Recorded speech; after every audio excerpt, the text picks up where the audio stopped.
What I'm up to today, guys, we're gonna go on top of the bins. I want to, on our catwalk, can't move any corn until December to kind of core things out. What I'm thinking is, the sun feels good here, but otherwise it's cold out of the sun.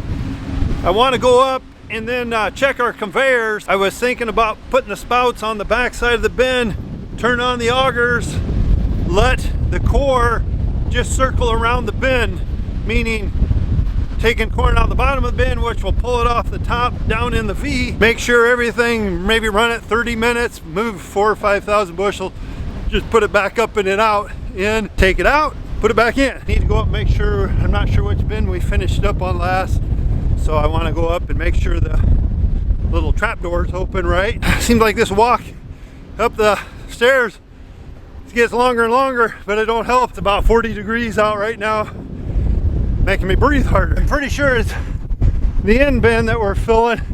Watch out for the gap here, guys.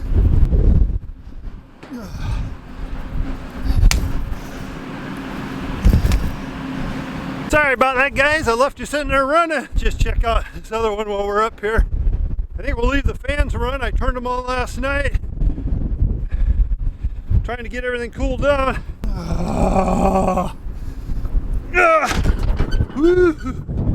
Little spooky, to be honest. Careful, guys, careful, careful. I can feel little temperature change there. So I think we're gonna leave the fans on all day, but we will transfer some corn, move it around, let the fans run to cool things to the right temperature outside. Might as well go up one more flight. I don't know if you guys have seen lately from the very, very top of the leg. So I guess the ones that haven't been up here yet, I should show you what it looks like up here. Show you what it looks like. Make sure nothing's falling down up here. See the round bales way down there? The smaller bin.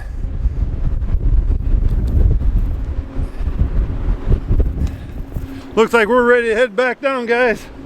Pay attention where we're going here so that we don't speed up the process. Amazing how good of exercise it is going up and down these things.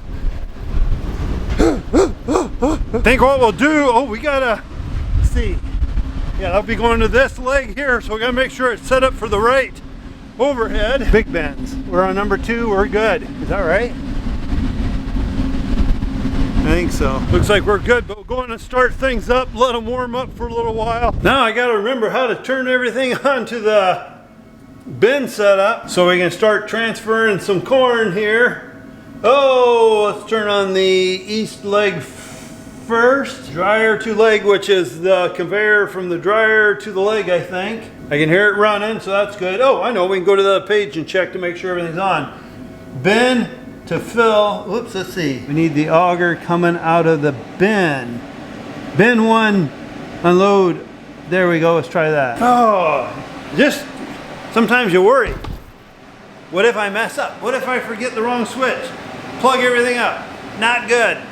Let's go and check it out, guys. I just want to take a quick moment and tell you guys about a true story. Happened on our farm. We had something stolen a while ago. Can't really say a whole lot of details yet because the law enforcement and stuff is doing some investigating. So we decided we better even up our security even more and just be more prepared. For today, I wanted to thank RioLink for sponsoring today's video. RioLink is one of the top companies in security cameras, not just because they're built tough. You can get any kind of camera you want through them. Wi-Fi to off the grid with no Wi-Fi, night vision. You can record, you can speak to the people through the cameras. They actually even have a solar panel, so you can be charging this.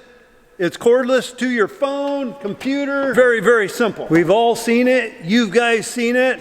Different security cameras, vision's blurry, you can't make out somebody standing right in front of it. You can't tell if it's me, if it's your uncle, if it's Betty Sue down the road, or if it's the butcher man. One thing about RioLink is it's a crystal clear picture, video, so you will be able to actually focus in, turn your camera to see what you want to see, but it's crystal clear, and that is very, very important in security systems. There is 2 simple spots. You can untwist the back, You can go up to the side of the building, whatever you want to hook to, screw it right to the existing wall, put your monitor up there. It's that simple. Out in the field, out in your boat fishing, you can be doing whatever you are, and you can access on your phone what's going on at home with your security. So that is really, really nice. And like I said, with night vision and everything, you'll be able to see what's going on. If you have it in your shop, outdoors, in your house, lights can be out and you still can see what's going on. The Argus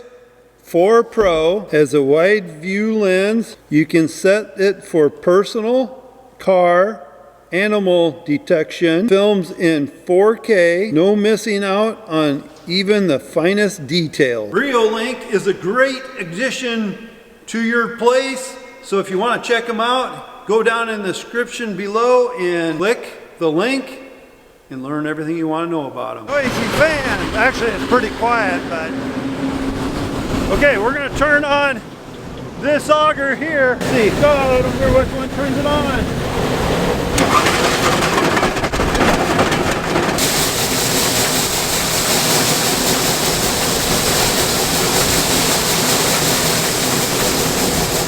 Looking good, so that's a good sign. What we're trying to do is get above this auger, making sure everything's flowing down. So I'm just recirculating it back into the bin to pull the cone down. Hopefully in another couple of weeks we'll be able to take some corn out of here and haul it to the processor.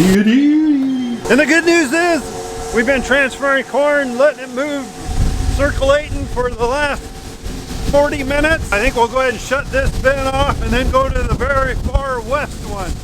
Watch your head there, guys, so you don't bunk it. Oh yeah, looking real good. The thing is, I always like to make sure this auger is completely empty, because leave it full, what if a little snow and stuff blows in there?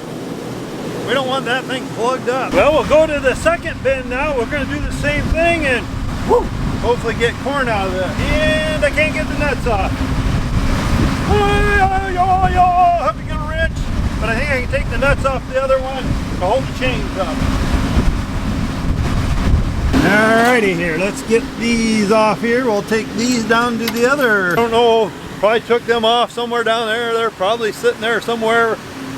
Who knows? We're not gonna cry over spilt peanut butter. Sometimes you just gotta rob Peter to pay Paul. There we go. We'll run this bin here for probably 20-30 minutes also. Nothing too crazy, but let's go back in the shed, turn things on. We'll come out and start this one up. One thing that just dawned on me, we got to get back up on top of the middle bin, close the trap door, so when the first conveyor, we'll shoot it over the second conveyor, which will drop it back in this bin, since this is the one we're going to be circulating. I just about forgot about that. That would have been a little embarrassing, because we'd be putting it in the middle bin, which probably won't hurt anything, but I'd rather put it back where it came from. Okay guys, this is what I'm talking about. This one here brings it and it's dropping it right to the bin below right now. I need to close the little door and then we'll start that one and it'll force the corn down as the dust falls in our face.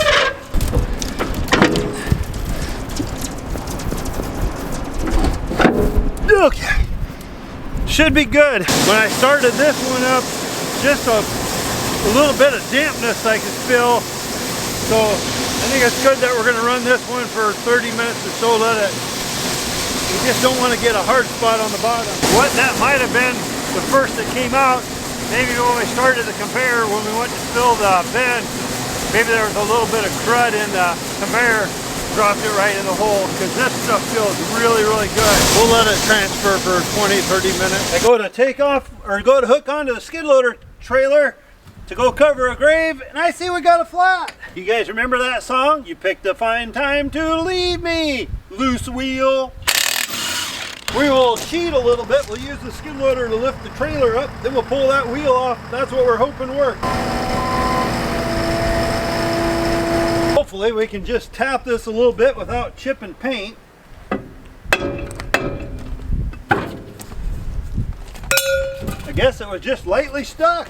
When you get these little trailer tires, these rims are heavy. Oh. Wow.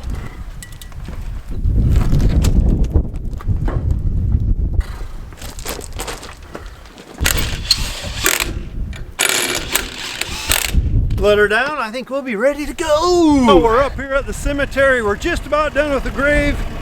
There was people here at the cemetery, and for respect, I don't do filming when people are around.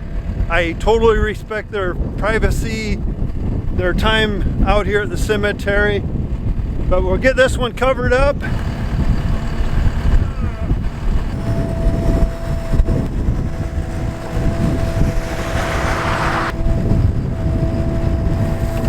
I kind of made a mess here with dumping the dirt.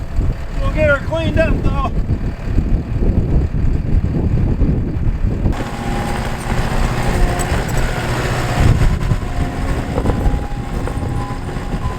I was gonna let you know, I do not run these over for, the reason I run them over is to try to get the dirt packed down as tight as we can to get this back to a natural state. If I leave it all fluffy, in the next rain, this could settle a good foot or so, and even packing it in come next spring after we get some nice warm rains, it will probably settle and I'll have to retouch it up.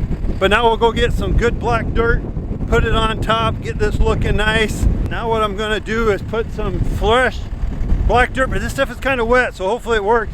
But we're just put a nice foot layer on here or so, build it up a little bit for the winter, and then if it sinks in the spring, we got a little cushion there.